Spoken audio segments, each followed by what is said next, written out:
इस वीडियो में हम ऐसा जानकारी देने जा रहे हैं, शायद ये जानकारी के बारे में बहुत लोग भूल चुके हैं और इस पर विचार करना छोड़ दिए हैं। कुछ लोग इस पर विचार कर रहे हैं, लेकिन मतलब किनको है? सिर्फ सहारा निवेशकों को ही मतलब है, बाकी ना ही सरकार को मतलब है और ना बाकी और किसी को मतलब है। जो सहारा निवेशक है उनको ही मतलब है, उनमें से ही कुछ लोग इस पर विचार किया जा रहा है और इस पर सख्ती लाया जा रहा है। सुब्रत रॉय की मौत जिस तरह से बताया गया कि 14 नवंबर 2023 को हुआ, हाँ हम सब ने सुना था और देखा था, लेकिन ऐसा कोई वीडियो और फोटो उनका नहीं आया था जिसमें कि उसको दिखाया गया था कि उनका मौत सच में हुआ है। उनको जो लाश दिखाया गया था, उनका जो मृत्यु शरीर दिखाया गया था, उसका शरीर नहीं दिखाया था, कपड़ा से ढका हुआ दिखाया गया था। कोई भी फोटो वीडियो आज तक उनका वायरल नहीं है कि उनका सच में मृत्यु का फोटो या वीडियो कोई भी वायरल हुआ था। तो यहाँ पे एक शक तो पैदा होता है, लेकिन फिर भी इसमें कुछ सबूत और प्रूफ अभी भी कुछ नहीं आया है सामने। इसके ऊपर भी चर्चा होना चाहिए और हो रही है। तो हम सहारा निवेशकों के लिए ये बहुत एक नया खबर है, बहुत जानकारी भरा अपडेट है। इसमें होना क्या चाहिए, देखिए सच जानना जरूरी है। जो पिछले महीने अप्रैल में जो सुनवाई हुआ था 22 अप्रैल को, जो 23 अप्रैल को सुनवाई होना था सहारा सेबी का केस का सुप्रीम कोर्ट में, वहाँ पे सरकार ने नहीं बताया था कि सुब्रत रॉय मर चुका है। कोर्ट को अभी तक सरकार के द्वारा या सहारा प्रबंधन के द्वारा आज तक कोर्ट को बताया नहीं गया है कि सुब्रत रॉय मर चुका है। ये कि कोर्ट को जानकारी देना चाहिए, और कोर्ट को जानकारी देना इसलिए अनिवार्य होता है क्योंकि सुब्रत रॉय के ऊपर हजारों केस था, हजारों केस था। उनका मृत्यु प्रमाण पत्र होना जरूरी है। उनका जो मृत शरीर जहाँ पे मरा था वो, उनका डॉक्टर का सर्टिफिकेट होना जरूरी है।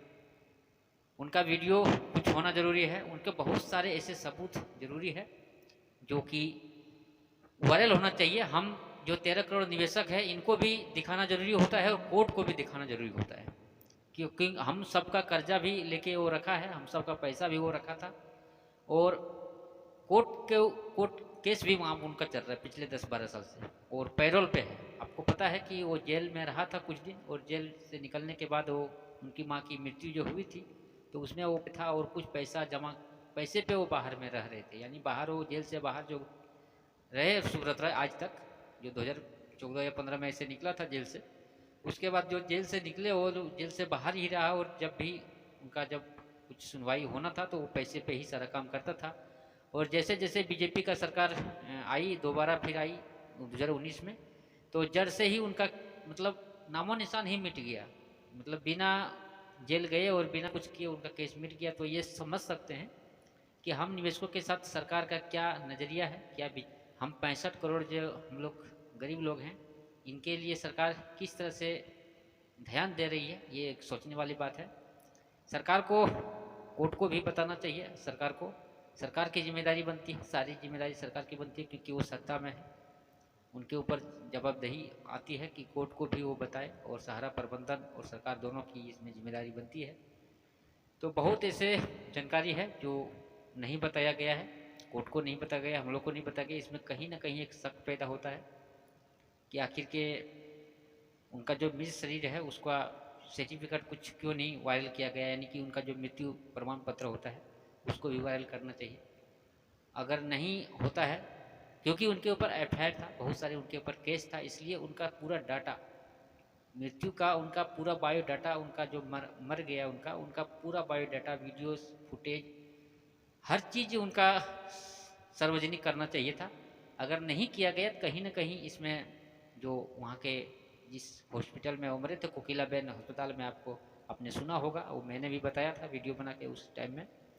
तो वहाँ का जो डॉक्टर थे, कर्मचारी थे, जो भी सरकारी वहाँ के लोग थे, तो उनके ऊपर भी कार्रवाई होनी चाहिए अगर सारा चीज़ नहीं किया गया, क्योंकि उनके ऊपर बहुत सारे केस थे। तो ये कोर्ट का जिम्मेदारी बनता है और सारा चीज़ इसमें खोज होनी चाहिए। और ये करेगा कौन, सबसे बड़ा यहाँ सवाल पैदा होता है कि ये सारा चीज़ करेगा कौन, खोज करेगा कौन? ये सारा खोज निवेशक ही कर सकता है, क्योंकि सरकार और सहारा तो दोनों मिला हुआ है। तो कुछ वीडियो क्लिप हम आपको दिखा देते हैं, इनके बारे में क्या कहना है सरकार का। इसके कुछ वीडियो क्लिप मेरे पास है, आप इनसे सुनिए। ऐसे तो कुछ बोला नहीं है इसके बारे में, डिटेल में कुछ बोला नहीं है, लेकिन सरकार का जो मंशा है उस मंशा से ये पता चलता है, ये सरकार का जो विचार है उनका, इरादा क्या है हम गरीबों के लिए, उस जो बात बोला है उन्होंने, इसके ऊपर जो जवाब दिया है उस चीज़ को थोड़ा सा सुन लेते हैं, उसके बाद फिर और बात करते हैं। मेरे देशवासियों, मैंने घर, परिवार, सब कुछ देश के लिए छोड़ा है। 10 साल की सरकार में आपकी ताकत मनमोहन सिंह से अधिक थी। आपने एक बार भी कभी इन सारे घोटालों पर एक बात कहा क्या? अगर समय पे 500 रुपए और 1000 रुपए के नोट प्रिंट होते तो आपका पैसा बैंक में रहता? नहीं रहता। नरेंद्र मोदी जी की प्लानिंग का लक्ष्य यह था कि ज्यादा से ज्यादा समय आपका पैसा, आपके खून पसीने का पैसा, आपके जेब से निकाला हुआ पैसा, आपके घरों से छीना हुआ पैसा बैंक में 6-7 महीने के लिए रहे कि वो इन लोगों का कर्जा माफ कर सके। यह है नोटबंदी की सच्चाई। नोटबंदी भारत को काले धन से मुक्त कराने का एक ऐतिहासिक प्रयास है। भारत में आतंकवाद की जड़ों को कमजोर करना, माओवाद की जड़ों को कमजोर करना, भ्रष्ट लोगों को पकड़ना।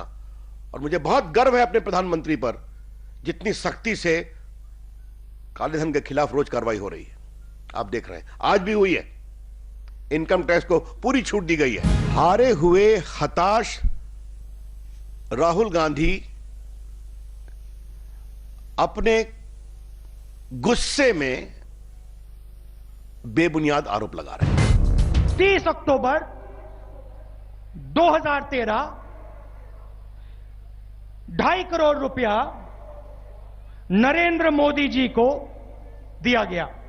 22 फरवरी 2014 5 करोड़ रुपया नरेंद्र मोदी जी को दिया गया। ये जो रिकॉर्ड है सहारा का, 2.5 साल से इनकम टैक्स डिपार्टमेंट के पास है। इस कागज पे इनकम टैक्स लोगों के दस्तखत हैं। इनकम टैक्स लोगों ने कहा है इन कागजों पे इंक्वायरी होनी चाहिए। 2.5 साल से इंक्वायरी क्यों नहीं हुई? चुनाव हो रहे हैं, लगभग 25 करोड़ सहारा के इन्वेस्टर्स हैं। आप सहारा के लोगों का भविष्य, माने सहारा के इन्वेस्टर्स का भविष्य तो उनके एकदम हाथ में है। वो निर्णय ले सकते हैं इस चुनाव में कि किसको वोट दें कि उनका भविष्य जो है सुरक्षित हो। तो सहारा के जो इन्वेस्टर्स हैं और जो वोटर्स हैं, लगभग 25 करोड़ वोटर्स हैं, वो वोट देने जा रहे हैं। तो ये सोच के वोट देने जाएं कि वो अपने भविष्य के लिए वोट दे रहे हैं कि अपने भविष्य को बिगाड़ने के लिए या अपने भविष्य को बनाने के लिए। तो ये उनके हाथ में है। जहाँ तक इसकी जो कानूनी लड़ाई की बात है, वो हम लोग तो कोशिश कर रहे हैं। हम लोगों ने पिटीशन लगाया, हम लोगों ने कोशिश की कि उसकी हियरिंग हो, लेकिन 2 बार ऐसा हुआ कि हम लोग की हियरिंग नहीं हुई। 7 मार्च को नहीं हुई और आज भी नहीं हुई। हम लोग फिर ये कोशिश कर रहे हैं, जैसा मैंने पहले कहा कि शुक्रवार को हम लोग आपस में बात करेंगे और उसके हिसाब से उस दिन जो बात होगी या शुक्रवार के एक दिन पहले ही हम लोग आपस में बात करेंगे। हमारे जो सीनियर एडवोकेट हैं उनके साथ बात करेंगे। फिर